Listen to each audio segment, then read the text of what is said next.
ఈ 3 రోజుల వర్షాలు అయితే చాలా బాగుంది. కాకపోతే ఏమంటే ఈ 50 ఏళ్ళు వెళ్ళిపోయినట్లయితే యాక్చువల్లీ జరిగేది అప్పట్లోనే బయట అక్కడ పోయి తెచ్చేవాళ్ళు. అది స్విచ్చింగ్ వస్తువులని కూడా వాళ్ళే తయారు చేసుకుని అక్కడ తెచ్చుకునేవాళ్ళు. కాకపోతే తర్వాత ఈ టీవీలకు పోవడం ఇవన్నీ వచ్చిన తర్వాతనే బయట వచ్చి తెచ్చుకోవడం రౌండ్ పోవడం ఇవన్నీ కూడా జరిగినవి.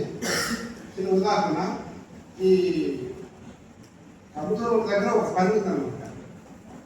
ఆ పనికి బస్సులు కానీ ఇంకోటి కానీ ఏవి పోవు. కానీ అక్కడ స్వాతంత్ర సమరయోధుడు ఓబాయ్ ఉంది, ఆయన నాకు బాగా తెలుసు. అప్పుడు ఏమంటే నేను ఆయన దగ్గర రైటింగ్ ఏదైనా మెసేజ్తో వస్తే రైటింగ్ రాస్తారు మనం పెట్టుకున్నాడు. అక్కడ ఏమైపోయిందంటే కొంచెం గొడవలు వచ్చి ఈ ఓబాయ్ మార్చినట్టు వినడం లేదు. ఏం చేసినారంటే అక్కడ బస్ వేయించినాడు ఆ గ్రామానికి. ఆ గ్రామంలో చాలా అభివృద్ధి అయినప్పుడు పంటలు పండుకోవడం, అక్కడే తినడం, అక్కడే అన్నీ అక్కడే తయారు చేసుకుని ఉంటాడు. ఆ టౌన్ నుండి ఏమి తెచ్చుకున్నాడు కదా. ఈ బస్సు వేయడం వల్ల ఏమైపోయిందంటే ఈ టౌన్ తెచ్చిన మాత్రం దానికి ఇంకా అలవాటు పడ్డారు. అంత బస్సులు ఎక్కచ్చు, బస్సు వచ్చింది ఎక్కండి అని చెప్పేసి అంతా టౌన్ పోవడం, అక్కడ నుండి అన్ని తెచ్చుకోవడం అవన్నీ కూడా అలవాటు అయిపోయి ఏమైపోయిందంటే అక్కడ తయారు చేసి మా గ్రామాల్లో తయారు చేసే వడియాలు కానీ ఇవన్నీ కూడా ఎలిపెట్టేసి టౌన్ నుంచి తెచ్చుకునేది అలవాటు పడ్డారు.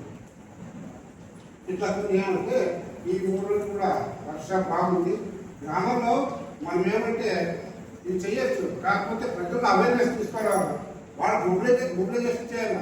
వాళ్ళు అర్థం చేసుకున్నట్టు మనం ప్రయత్నం చేసుకుంటున్నాం. ఒక రోజులో అయ్యే పని అయితే కాదు, కాబట్టి రోజులు పడుతుంది. ఇదంతా మనం అర్థం చేసుకొని మనం ప్రజలు పనిచేస్తున్నాం కాబట్టి మనం ప్రయత్నం చేస్తే ఖచ్చితంగా సాధ్యమవుతుంది.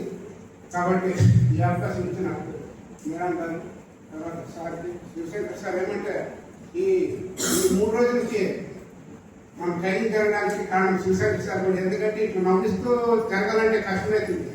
రేపు నుండి జరిగే 3 డేస్ అయితే అట్లా ఉందని అనిపిస్తుంది నాకు. ఈరోజు ఈ 3 రోజులు అయితే బాగుంటుంది.